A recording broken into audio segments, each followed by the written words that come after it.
The Real Housewives of Potomac, season 6, episode 9, High Infidelity. Okay, cute little start to the episode. Mia is preparing to meet her mom. She is asking Gordon for a little advice, like what to wear, what to say, things of that nature. But, at least this is a step in the right direction for her and her mom to get on the good foot with some type of relationship. She just wants to make sure that because her mom is an ex-addict, that she doesn't trigger anything to make her relapse and go back down that bad path, dealing with drugs and all that stuff. Because especially when you get older, like, do you really want to be out in these streets like that? Come on now. So, she's preparing for that. We get a little snippet of Ray. Oh no, wait. Ray and Karen, that was just like a tiny snippet, him rubbing her feet or something. Wasn't into that. And Ashley, what was she doing? Oh, feeding her baby. Or changing his diaper, and she got a little poop on. Little fart. Babies do that. I actually got pooped on, like literally pooped on. Changing my baby before. It is what it is. And then we have Giselle and the Siamese twins, Giselle and Robin. And, they're doing their little podcast, and they are at Giselle's house for this podcast. And now Robin gonna make Giselle's house look even worse because she pulling on the door like she can't even get the dang thing open. Like, what? And, actually before that, Wendy and Eddie, Wendy brings up the fact that Giselle was talking about the blogs and all that, with, to the girls and was trying to hurt her. And Eddie was just like, yeah, I don't understand why she would bring that up because, of course, I'm not cheating on you, like, as we learned from first season, they went through a lot just to be married. Like, his parents have not accepted her. They haven't even seen their children. They don't even talk because they're from two different tribes. And his mom did not want him to marry into her tribe, but he did. So that was like maybe the thing that just hurt Wendy the most, because she's like, well, y'all knew all that stuff me and him had to go through, and so that's how y'all gonna do us, So Eddie was like, don't sweat it. It is what it is. Like, you still my wife. I still love you. Like, we ain't gotta worry about whatever they say. So fine. So back to Giselle and Robin on a little podcast. Speaking of relationships, that is the topic of their show this week. And of course, they had to kind of dive into their personal life when it comes to this. And basically, Giselle, I mean, she, whenever they want to talk about Jamal, she never wants to, I mean, like, her answers are always either hypocritical or compromising. Because yes, he was a cheater and all that. She'll say that, but compared to like Robin or something, she's like, oh, no, but that's a whole different situation. Robin was doing something else. I wasn't doing what Robin was doing. Or Jamal wasn't doing what Juan was doing. Or Jamal wasn't doing what Michael was doing. Like, cheating is cheating. And he was in the pulpit in front of everybody while you sitting up there in the first row, and his girlfriends is over here behind you like, hey, Jamal. Like, it's you can't, I mean, what are you comparing? So I kind of didn't like how she was doing that, because she looks at Robin sideways sometimes. Like, I was trying to be a good girlfriend and tell her how I felt, but she thought I was being mean to her. Yes, she was being mean to her, because how you gonna say that to me, but you can't say it about yourself? That is the whole problem with Giselle, okay? You and Jamal came on here faking, and because everybody want to ask you about it or ask you about you and him, you don't want to answer, but you want to keep asking everybody else about what they doing and who they doing it with and what they mean and all that stuff. Is like, girl, no. And even on the podcast, you can't even be honest on the podcast. So I'm like, you giving out terrible advice. I never even listened to it yet, but I don't even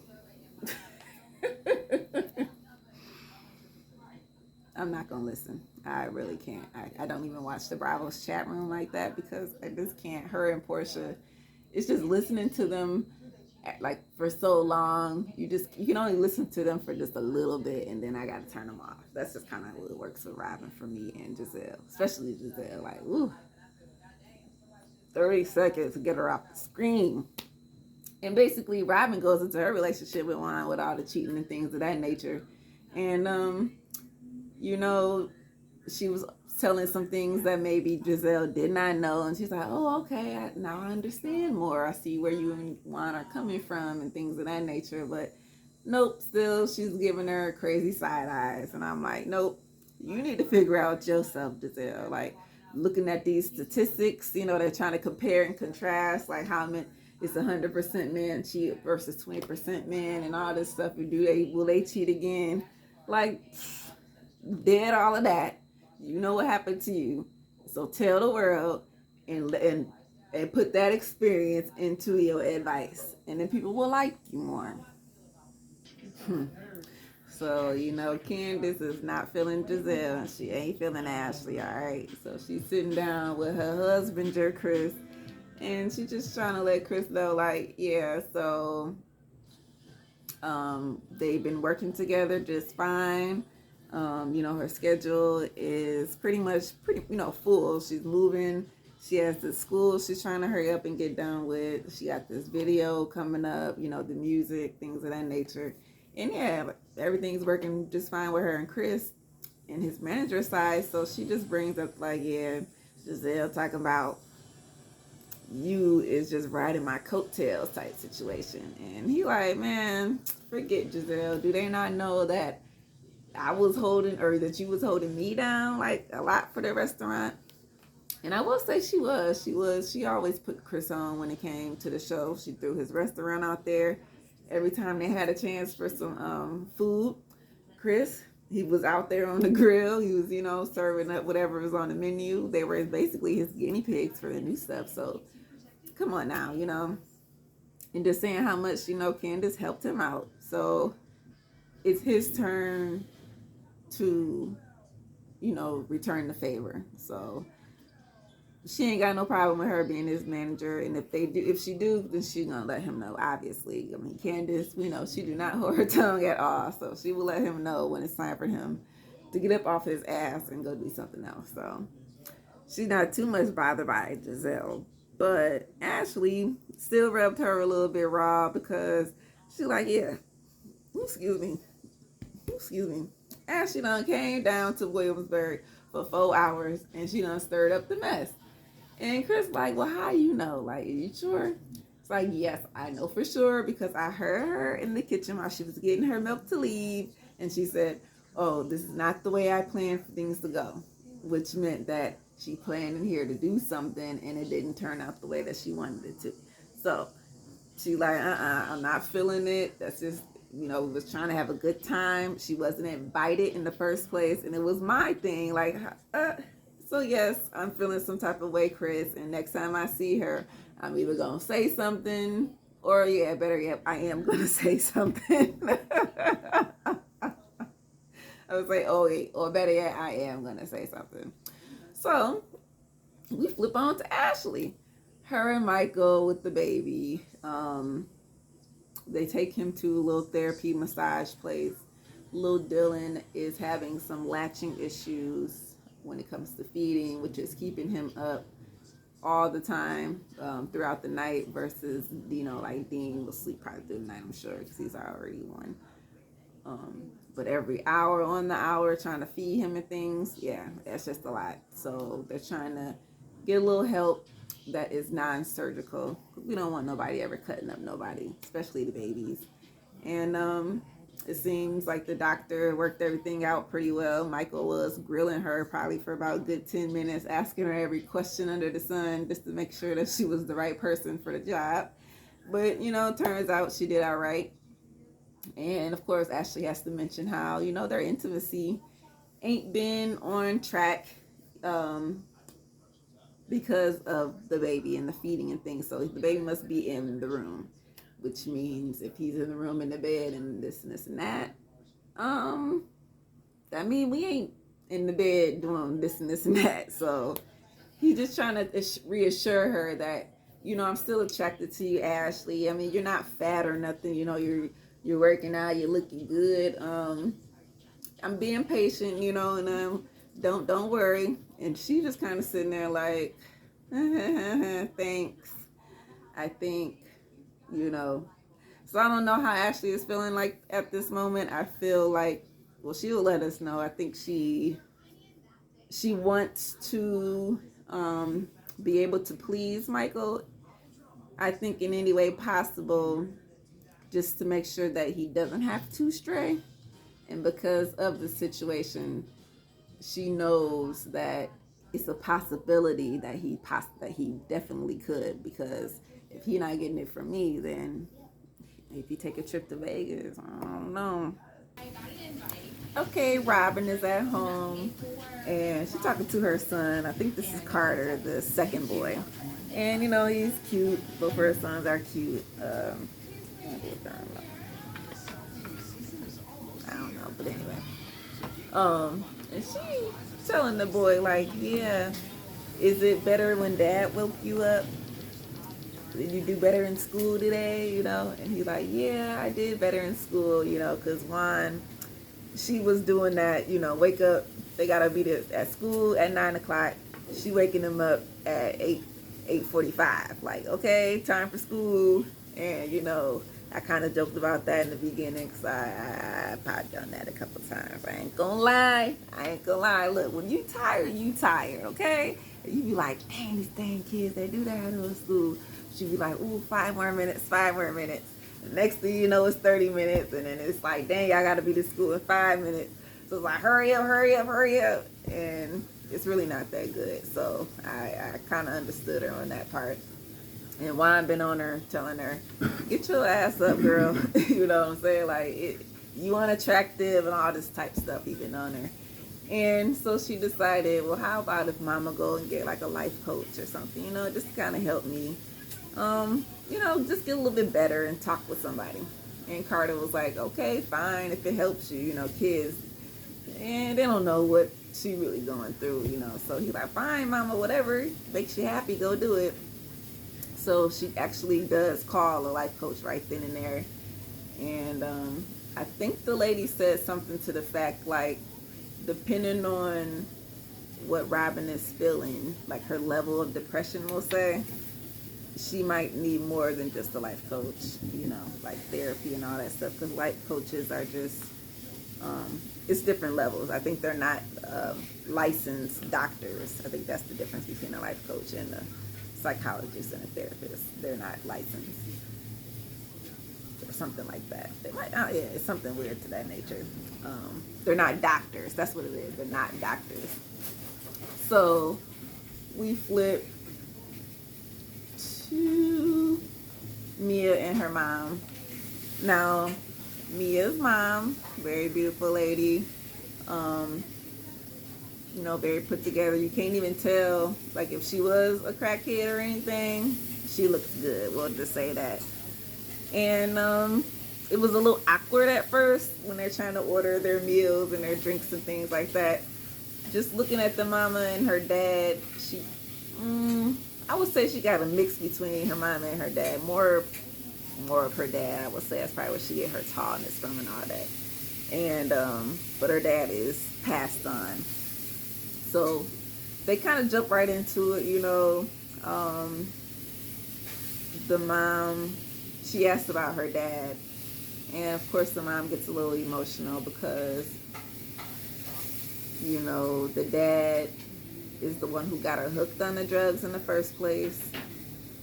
And he just was just doing a lot of stuff that just wasn't right. Like the cheating, the beatings.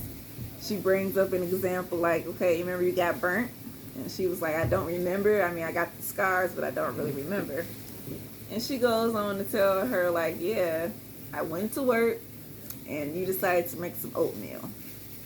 That oatmeal, the water, and, you know, it boiled and it spilled on her. So because it was boiling, it actually gave her the 2 to 3 first degree, second degree burns. And she had to rush home and all these things, you know, to get in the car. your baby, you know, come home, come home. She come home, she like, dang, I thought she was with her dad. The daddy getting high in the basement with a whole another chick. So it's like, it's just a lot. So she was just saying how she didn't mean to give her up for adoption or none of that stuff. It's just the things in her life. She just had to give her a better life. And as you see, she turned out good. Besides the stripping and all that stuff, she actually turned out very well, and her kids are very well. So it, you know, the things work out for the better in the end, I guess, in the situation. So they just want to continue to, you know, have these talks with each other, continue to go out, continue to have family time, and that way they can actually, you know, be a family. So it was good to see that. So Karen is trying to find a dress for the wedding. Not the wedding dress. I guess we're assuming she already picked that out. This is going to be her second outfit for the reception, you know, so she can dance and groove and move or whatever. And she invited Mia and Wendy. And, you know, the place where the dresses are is actually going to be the venue. So once Mia found out, because, you know, Wendy was letting her in, like, yeah, this is the spot. We're going to be right here. It was actually very nice on the inside, very, very nice. But then they showed the exterior, and it looked just like a warehouse. Like, if you go to the back of the mall or something, that's what it kind of looked like. Just, where is the sign? I don't know. Some people like, I don't know, we might need to throw some runners down or something. I don't know, like maybe a drape something, you know, make it look nice. But it was very nice on the inside. So, a little slight shade there. And I don't know what type of dresses she was trying to try on, because none of those was dancing dresses. Like, you couldn't slide in there. I don't know what the heck she was thinking. And the one, she couldn't even sit down in. So, I don't know what the heck is on Karen's mind. It ain't like she can really break it down. Well, you know, Ray can't keep up like that. So just stop. Anyway, in the midst of that conversation, you know, Mia's like, I got an invite to Robin's party. She's, it's her birthday, so she's throwing a party, but the invite did not come from Robin. It came from Giselle. And Karen and Wendy was not in there included. So she's like, you know, how do y'all feel about that? Should I even go? Does this mean they still mad at y'all? You know, type situation. And Wendy's like, you know what? It is what it is. You know, I thought, well, at least for me, I thought that her and Robin made up and they did their situation. So really, if it's coming from Giselle, then that just means Giselle the one who don't want y'all there. It's not necessarily Robin. It's just her. So she still feels some type of way. And Karen like, yeah, I still feel some type of way about her too. She said she's going to take back that statement about Ray. I wish death upon Ray thing, because she really didn't do that. So Karen said, I can take that back. I will take that back. But the rest of this stuff, nope. You know, like, forget Giselle. And Wendy's like, okay, fine. It is what it is. If you want to go, you can go. Just let us know what happens, you know what I'm saying, on the side. You gotta let us know. Or we could just crash. Like, forget that. I could pop up if I want to. Okay, so I thought everything was going good with Chris and him being the husbander for Candace. And not so well. I mean, you know, they're going out to eat. And, you know, she's like, I got these shoots coming up. You know, whatever days, Monday, Tuesday, Wednesday, levels, just throwing it out there. Or Thursday, Friday, Saturday. And he's like, okay, fine. But I got to do some cooking classes. Like, I got 2 of them, so that's going to take up, you know, whatever days. So I won't be there when I'm doing that, but I'll be there for all the other times.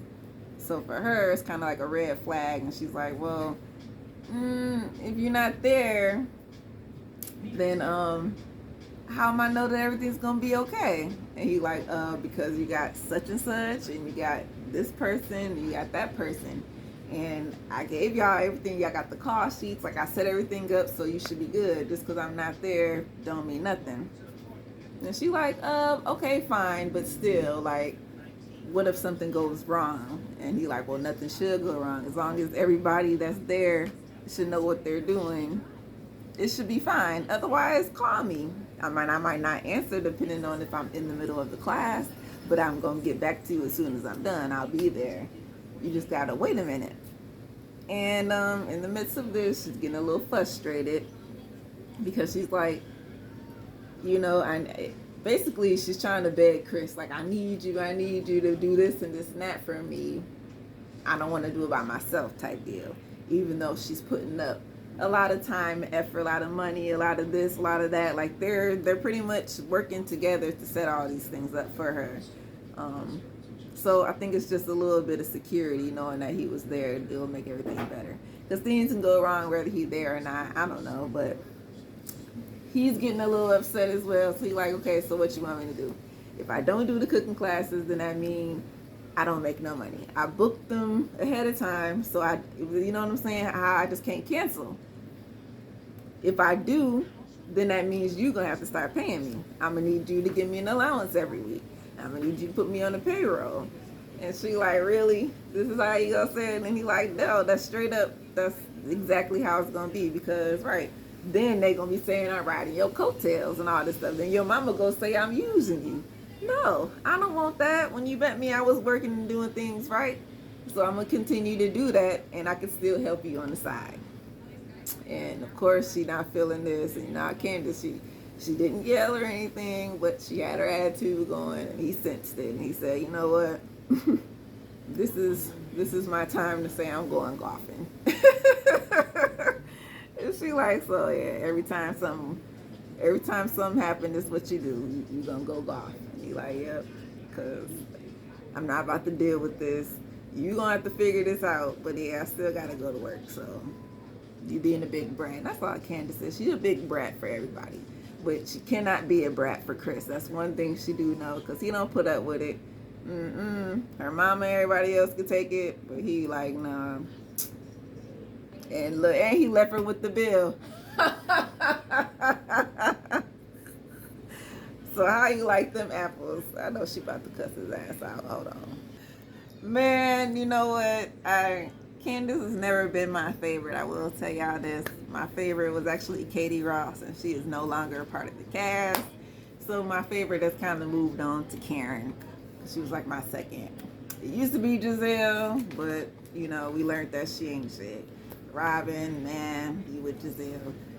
But yeah, Candace always, she always got the right things to say at the right time. And she, you know, she can't help herself. That's why she got bing bing, you know, the last time. But you know, is anybody gonna bing bing this time? I think not. Well, in the future, we see somebody gonna throw some salad. And I think that was Mia. But we ain't there yet. We talking about now, okay? So it's Robin's birthday dinner. And they go out to a nice little restaurant. Nothing special. I did have to, you know, note with the fashions, you know. It's your birthday, Robin.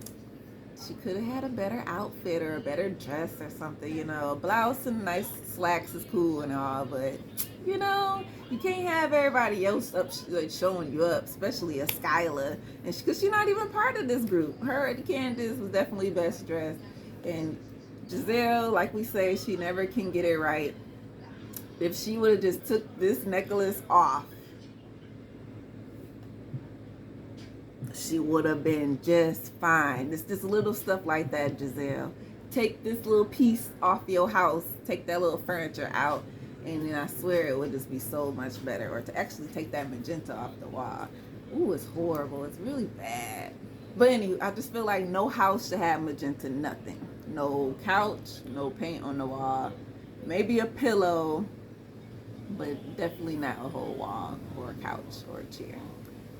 But anywho, they all know this, like, okay, we see mostly almost everybody here, but where's Wendy and Karen? You're like, well, we didn't want to invite them because, you know, since we left Williamsburg, I haven't had a chance to talk to her. I tried to reach out to her. This is Giselle. I tried to reach out to her to tell her, let's talk one-on-one without the group, and maybe we can come to some resolve. But she ain't reached out back to me. And, you know, as Skylar was trying to tell her, like, well, you know, she actually used to speak so highly of you. Like, you know, she really liked you, Giselle. She looked up to you. She thought that y'all was having this friendship. You know, Robin, y'all clicked real well. So she was just hurt as to like, where did this go wrong? You know, like, why would you do this with her and Eddie like this? And, you know, she's like, well, Ashley, what did you say to her? Because I told you to go talk to her about the situation, but I didn't tell you to, you know, throw salt on the situation. And Ashley said, no, I didn't say nothing bad. I just said, you know, I started off saying I'm not trying to hurt you and all. You know how people do. I'm not trying to hurt your feelings and all, but I see something's up with you and Eddie. Are you doing these things because of the blogs and this and that?